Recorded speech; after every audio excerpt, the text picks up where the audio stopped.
Welcome to Masterclass Live, the show which ensures that you profit from your time spent here with experts, either through the industry insights, information, or simply learning from them.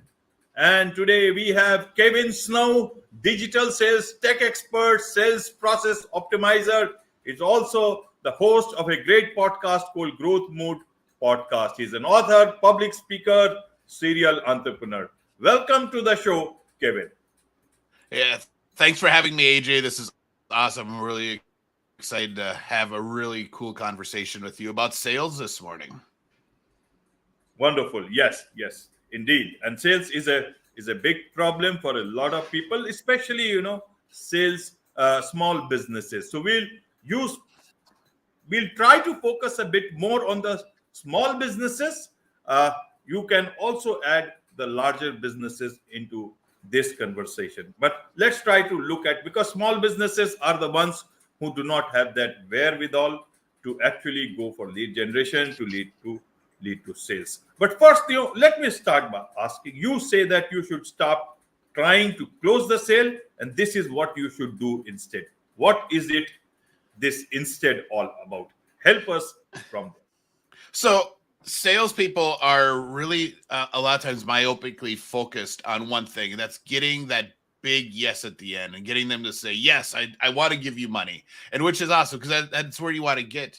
But they forget about all the stuff that has to happen before. That focus on the close is what will a lot of times get small business owners and salespeople in trouble and push them into that area where they are that hard closing salesperson. The person who comes in is just using all the really bad tactics, just trying to get you to yes before you're ready to go. So what I teach and what Donnie and I both teach is that you should be going for closure. And the concept is that sales is just a conversation with an outcome. And you need to treat it the exact same way that you have conversations with all your friends.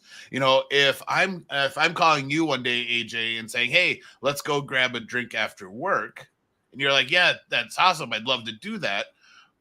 There's always going to be that next step set up. There's always going to be like, awesome, I'll call you when I get done with my last meeting at 4:30, or hey, let's meet at this place at 5:30. There's going to be those next steps. And that's what's really super key for sales, is that you have that closure to all those conversations. If the closure is a yes, I want to do business with you, perfect. If the closure is this is awesome, let's do this next, that's okay too. It's also okay if the closure is, hey, I don't think I'm a right fit for you. I think I can introduce you to someone who can do the job for you better and is going to get better results. Because disqualifying your client is actually a good thing. It's better to find reasons why you shouldn't work with them and get them out of your funnel as soon as possible, as opposed to taking them all the way through the funnel and potentially getting them to say yes, and then post-sale finding out it's like, oh, I don't really like working with this person. They are a pain in the ass. They are so demanding. They weren't like this during the sales process at all. So, that closure is either making sure you have next steps so the conversation keeps moving forward, or the closure is getting them out of your pipeline altogether. But getting the closure for the conversation is going to actually accelerate your process if you're not forcing the sale. Right. Then, is there a particular very good time, the golden period around which you should stop the word sale? Because why I ask this is that a lot of businesses happen in different settings. Online setting, offline. More people are talking to a lot of people they don't know. Not everybody is so friendly that you can invite them out for a drink. So how do you bring that closing the sale part into your conversations? In big businesses, you have that team. So you still have that leverage of having very qualified people. But in small businesses, it's just a couple of people and they need to do all the work. So how do they come down to talking about making that sale? So in the small business, your owner, the entrepreneur, the person who founded the company should be your best salesperson. because they're the one who have all the passion behind what they're doing. They are the one that is like, this is my calling. This is what I want to do. I want to change the world with this one thing that we provide. So their passion is going to really drive their ability to go out and sell. Now, for me, when I'm out and about, whether it's digitally online, I'm in Zoom calls with people, I'm talking to potential referral partners, networking partners. Every conversation I have to come at every conversation as a sales call. And when I say that, I don't mean I'm trying to pitch, but I'm trying to figure out what my next steps are with that person. Whether it is, hey, who can I introduce these people to? Oh, you got, AJ, you got to meet this person. They're badass. You got to talk to them. Or, finding out what their issues are where I potentially can help them. And for me, a lot of it is really diving into these people that I'm talking to and figuring out what they have going on with their business and helping them. And more times than not, that conversation at some point, especially if we get it into talking about the digital marketing piece, will usually turn to the person saying, this is really awesome. How do I work with you on this? And then I very purposely will say, hey, I didn't come into this meeting to try and pitch you. This wasn't a sales call for me, but I'm happy to talk about that with you if you are okay that we pivot the conversation, now have a sales conversation. So I literally get them to say, yes, please, let's have this sales conversation. I'll do that the same way if I'm talking to them and we're having a really awesome conversation. I realize there are some things I can do that can actually help them. I'll stop the conversation and say, hey, AJ, this has been really awesome. I'm loving what we're talking about. And I've kind of realized that there's some things I can do for you that would actually really help you propel your business forward. Is it okay if we shift the conversation? We actually have a sales conversation. We talk about what it could look like for us to work together. Is that okay, AJ? And now if they say yes, you now have permission to actually talk about sales stuff and actually go into talking about, hey, here's what it would look like if we could work together. Here's what I'm thinking we could do for you. And here's what the results you'd be looking for. And you can have that sales conversation now. So you have to go into all these conversations, though, as it's a potential sales conversation. You need to ask all the questions, even with referrals. If someone says, hey, Kevin, you need to go meet this AJ guy. He is badass and he's totally could use your services and he's expecting you to contact him. I'm like, awesome, great. When I meet with you, AJ, I'm actually going to go through my normal sales call. I'm going to ask you all the questions. I'm going to dive deep into your business and what's going on.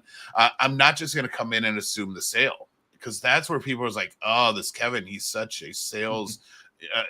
He's horrible. He just came in, he pitched me. He just assumed I was going to buy. He gave me paperwork right away. You got to have those conversations, and that's all sales is. And if you get past the idea that sales is this thing where you have to be closing and asking purchasing questions and doing all that stuff, and you're just having a really cool conversation with another business owner, sales becomes way easier. And you realize that you're doing it all the time. You just didn't realize it to that point. Right. So Kevin, is sales a lot dependent on processes? How should one look at that? If I don't have a process, will I not be able to make a sale in today's time, especially if my business is online? You are an expert in this. You are a serious tech geek, and you know how to help your clients in their automation game. So help us understand, how can one use this tech part, processes part diligently, and are able to help this big issue of sales, again from the small business point of view? Yeah, and it's funny, and the reason I have the giant smile on my face right now is because if you ask my business partner this, Donnie, he'd be like, yeah, no, you don't need processes. He is not that person. But, my personality is. And the reason I think understanding a sales process is really key is because he gives you a framework. It gives you a basis to start working from, so that when you are going into a client meeting, all right, so here's where I'm starting. And here's what's going to happen. And here's what I think is going to happen this meeting. And here's where I want to get to. It doesn't mean you have to be stuck to that process you have to, check every box because business is fluid. If one person in that one meeting will go from prospect to let's talk pricing, let's talk about how we get this started. Awesome. Let them do it. You don't have to go through all the other steps, but it gives you a framework so that when you see the signals that say, oh, this person's at a decision point, you can now jump into your process and say, all right, so here's the things I need to do for at this point. Here's the things we need to be talking about for them. If you don't have a process, one of the big issues I have with companies that don't have sales processes is that they don't have a way to figure out what's broken. And they don't have a way to look at their sales figures and their sales results and say, all right, so why aren't we having a good month this month? They can't look at everything and say, oh, well, because we had a whole influx of clients and they're all stuck right here. Well, why are they stuck at this step? It becomes much more subjective when you're working with your forecasts and with salespeople as to where people are actually at in the funnel. If you don't have a process built out and be able to say, all right, here's the criteria for them to be at a decision point and to be at the close. Here's the criteria for them to be at needs analysis, if that's one of your steps. And then that allows you to actually go look at what's happening in your business and say, all right, well, we can shrink this. What happens if we shrink this section? If this portion of the business, the sales cycle, what if we shrink it and make it shorter? How do we do that? Is it going to, if we shrink it, is it going to let too many people through that shouldn't be advancing? What are those things? But if you don't know what your process is, you can't do any of that. It's every time you want to make a change and try and fix something, it's kind of a shot in the dark. So for me, the process is so huge because it gives you a way to do two things. One, train new people in your company on how to do it, because that's my number one pet peeve with small business and sales. They'll go out and hire their first salesperson and they'll say, all right, go sell. And, having came from the corporate world, and I was a really great salesperson in the tech industry, but every company I worked for at the large companies, they all put me through a month or more of training. So when I hit the street, I knew how to sell. I knew what the process was. When I started selling for small businesses, they're like, oh, go sell. You were a top rep at this company. You should be able to sell our stuff. I'm like, I don't even know what your products are. You just hired me yesterday. I know nothing about how to sell your stuff at all. So having that process then gives you that framework to go train that salesperson. It gives you the framework to look at and say, all right, so how do I make it better? How do I improve our sales results? It's that process is kind of the key thing you need to have. It can be a simple document. It doesn't have to be a really in-depth, here we're going to automate everything and we have data flying through multiple systems and emails going and triggers and all this stuff. It can be a simple flow chart of, hey, here's how we sell. And that's what businesses need just to get started, so they can actually start figuring out, hey, how do we get better? How do we scale? To scale a business, you got to have processes you can replicate. Otherwise, you're going to be coming up with stuff on the fly all the time, and that's not scalable. Right, Kevin. You have worked with big brands, Frontier Communication, Nextel, Salesforce, BNI. So you know about this. You know about big organizations. But small businesses, sometimes it's one, two, three people, and they don't know much about what sales process is. They may not even come from a sales background. They may be coming from some expert background. And they know, this is my product, this is my service, and they are still thinking about whether hire a salesperson or not. They have just started it. How do you tell them about this sales process? What is the point that they get started? Is there some tool that they can immediately start using? Is it something else? And where does it start? Does it start from making the first sale, or does it start from going for lead generation? Or does it start from telling the world about their products, perhaps even in a podcast like this? Yeah, so many questions in there. So let's start with where does the sales thing start? As a small business owner, when I launched Time on Target, It had one focus. It was actually a public speaking and training company. People were hiring me to come in and train about sales and networking. It was really awesome. And then I was also part of the National Guard at the time, so I deployed. And I went overseas for a year. I was in Kuwait and Iraq, spent a little time in Afghanistan, got to see all the hot spots in the world. And when I came back, I didn't have any speaking gigs. I had nothing going on for my business. I was like, oh, crap. I just found a major flaw. It can't survive the business owner being gone. And I realized I had created a really cool job, not a company. So we did a huge pivot with Time on Target. And we went from me being the product and speaking being the product to really going into businesses and consulting and teaching them, hey, here's how you launch a sales program. Here's how you rehab your program, and actually helping them figure out their sales thing. When I started that, I was like, oh, sweet, I'm going to have a business now. It's not going to just be me, and we're going to scale. It's going to be awesome. And I started doing all the things that I thought a CEO should do. So I was making marketing stuff. I was forming a website. I was doing all that really cool stuff. I was coming up with like pricing plans and all that stuff. And I was dead wrong. As a small business owner, the first thing you need to do when you want to have a business is you need to go sell something. You need to create revenue, because that does a couple things for you. One, it's going to give you proof that what you think you want to sell and what your business is viable. If you can't find a person to buy your thing, probably not a good idea. All right. But if you can get someone to say, oh my God, that's awesome, that actually totally fixed my problem. Perfect. You have a client. Now what you want to do is think about, all right, so how did I get this client? And literally just write it down. All right. So I was messaged people on Facebook, and I said this, and then I met with them on Zoom, and here's what we talked about, and just write down how you close that deal. And now that's your basic sales process. Now it's like, all right, here's how we're going to sell. Here's what my process is. Now, how do I scale it? All right. So instead of doing one reach out on Facebook or LinkedIn, I'm going to do 10 reach outs a day, and I'm going to track that number and see what's happening. All right. Then I'm going to track. All right. So what's going on in all my sales meetings? What are the outcomes of those? You have to be at the beginning. You have to be really in tune with how you're communicating and what you're doing with your clients. That is your number one job as a entrepreneur. When you're launching a company, is you have to go sell. Right. You have to generate revenue.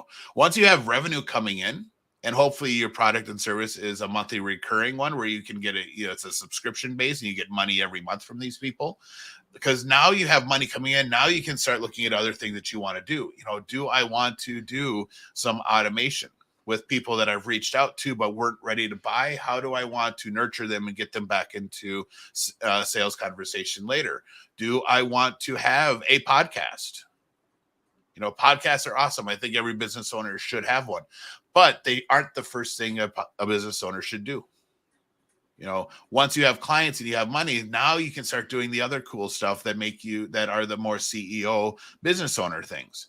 But getting out there and selling is the first step, because now you can start figuring out, all right, so how do we sell? What am I doing? What am I saying? And this is my favorite question when I'm with business owners, is I'll ask them, what do you say to your client when you say it? You see the lights go on in their eyes, because they get it.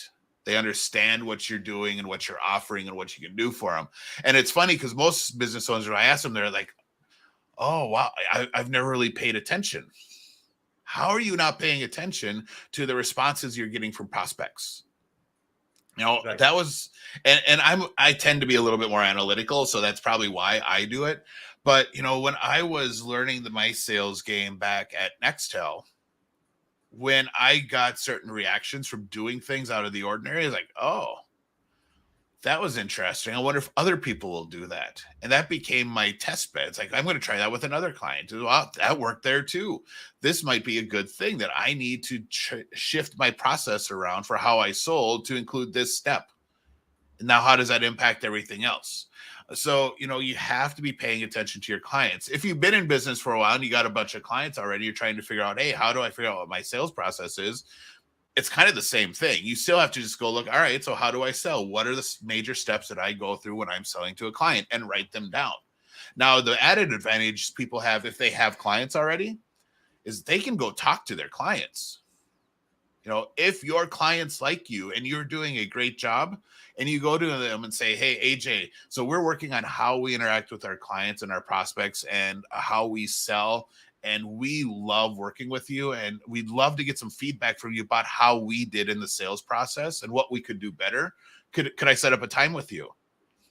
You're going to say, oh, hell yeah, I would love to help you, because your clients want you to stick around. They want you to be successful. If you're doing a great job and you're achieving the results that they want you to, they want you to stay in business because they don't want to switch vendors.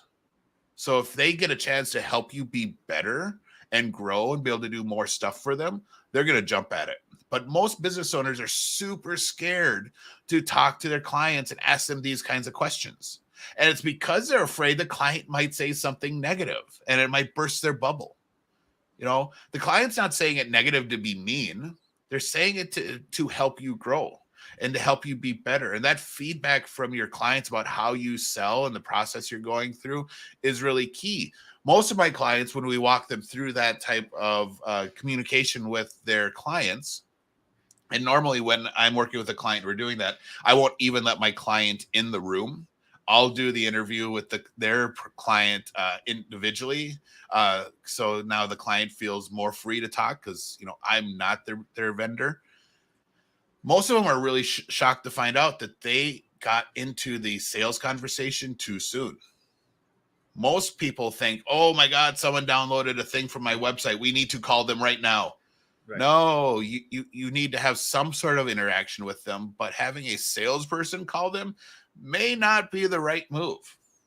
There's a couple businesses that have really great content that I download stuff from all the time because I love their content. It's awesome. Plus, I kind of want to see how their digital marketing cycles work and deconstruct what they're doing.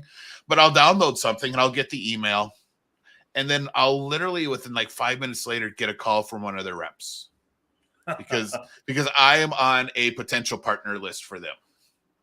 And I'll literally 5 minutes later, I'll get a call. It's like, hey, we saw you downloaded such and such from the website. We'd love to come talk to you about blah, blah, blah. I'm like, yeah, no, we're not ready. We're not at that part of the relationship yet. So, you need to understand that's a big thing if you're going to do the digital marketing and into a sales process is understanding, hey, when are your clients actually ready to talk to you?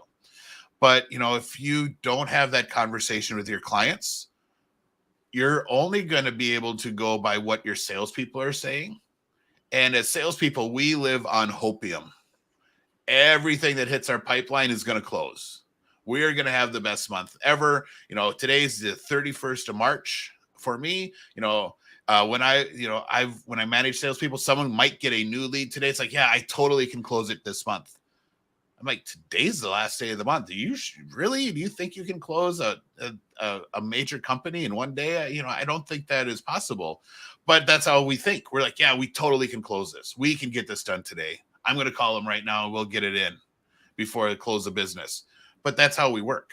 So having that conversation with the clients to give you actual feedback on how the process went from their viewpoint is really key to help you say, all right, so let's tweak this. Let's move this around. Oh, let's not give the lead to the salesperson at this point. Let's wait till they've downloaded this type of content instead. So yeah, write down what you're doing and then talk to your clients. You can get a really great starting point just from doing those two things. Right, Kevin. For salespeople and including the top bosses of small businesses, is that when they are meeting people, and even if there is a potential of some business coming in, is that what should be the expectations in terms of when these meetings take place, or when a query about their product or service comes to them? How should they set that tone? Forget about the others, but for themselves even, so that they are not dejected.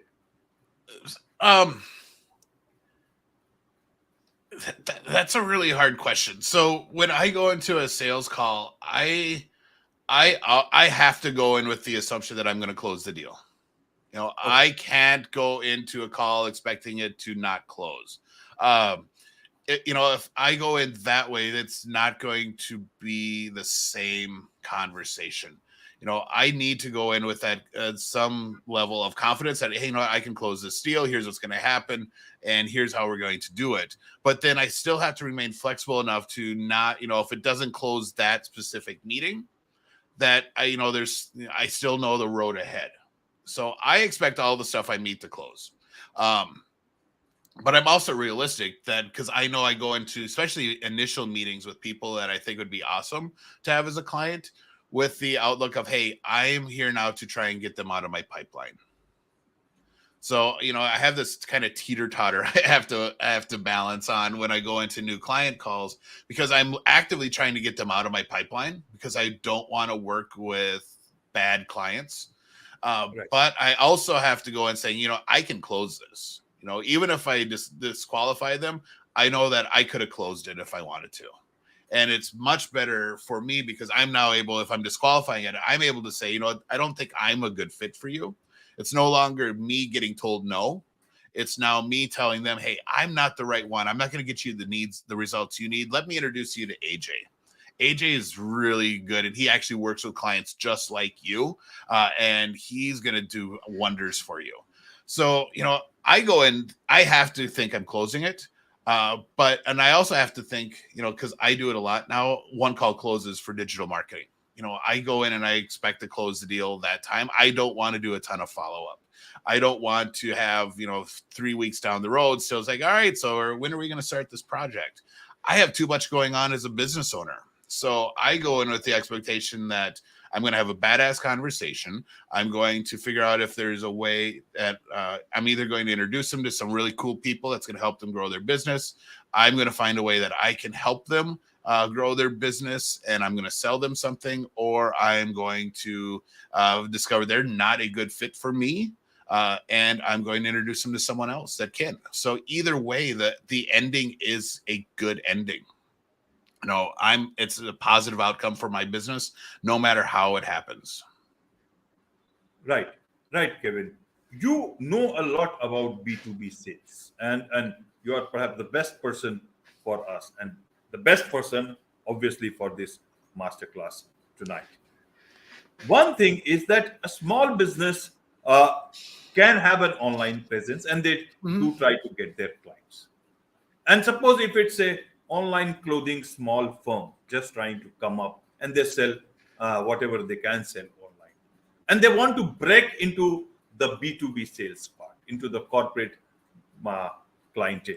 How do they start with that process? Is there a process here, sales process here? Is there something that they can start with? How do you see this in terms of B2B sales for an online business which has just taken off? Uh, so let's kind of hang with the, I don't have a ton of experience in the clothing market. So I worked with one clothing designer once, and I like, this is really interesting. This does not work anything like the normal B2B market. But for someone who wants to break into B2B sales that's been doing more retail or online type of stuff, is literally you need to go out and sell. And I've said it before, you need to go find someone to buy your stuff.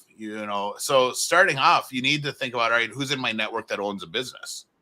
Who's in my network? If you do custom embroidery and you've been selling to like schools and sports teams and sports clubs and and little organizations like that, and you want to move upstream and do more business to business, you got to start thinking about, all right, so who do I know that owns a business and that you already have a relationship with, and say, hey, AJ, so I do this screen printing company for, I've been doing stuff with sports clubs and kids organizations for the past few years, and I really want to get into the B2B market. I'd love to do some shirts for you.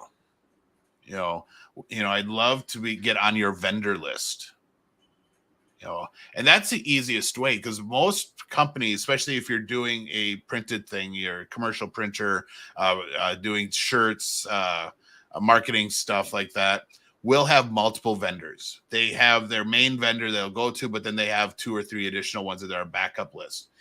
And getting into their list to say, hey, I would love to be on your vendor list so that when your main guy screws up and you need something right away, I would love the opportunity to be able to help you and fix the issue for you. Now you're on lists. Now you're going to start getting some calls occasionally from people, and you're just getting on those different lists. And occasionally when you're going out and talking to people about that, you're going to find people that are like, yeah, we actually have an issue right now. We need something. We can't get this. Our vendors screwed up. We need it all tomorrow. Can you print me 15 shirts and have them in my office tomorrow morning? Or whatever your product is. And then you have to figure out, hey, is it worth it for me to get that sale and now move up on their list and be able to do more for them? But you got to get out and start talking to them. You have to leverage your network and get in front of the right people, have the conversations, get them to give you a chance so that you can prove, yep, here's how I do it. And I can do this. Now I want to go bigger. And now you have testimonials like, hey, Acme Printing, I want you to meet AJ. He's one of my clients, and he can give you a really great testimonial about me. All right. So, but it's just going out and doing it. It's not really a strategy. It's literally just doing reach outs and figuring out who do you know that you could talk to and say, hey, I'm doing this now. I would love to have an opportunity to compete for your business.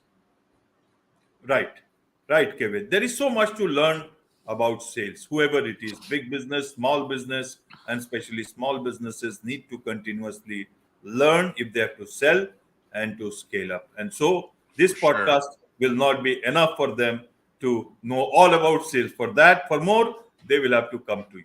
So how do they connect with you so that they can get the best out of you? And your name, the Time on Target, this is quite a cool name. What do you guys do here, and exactly how people can make the best out of your company?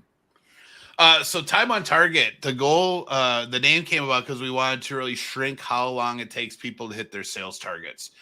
And it started out with, we really did the consulting piece with companies and coming in and really helping them build and design sales programs.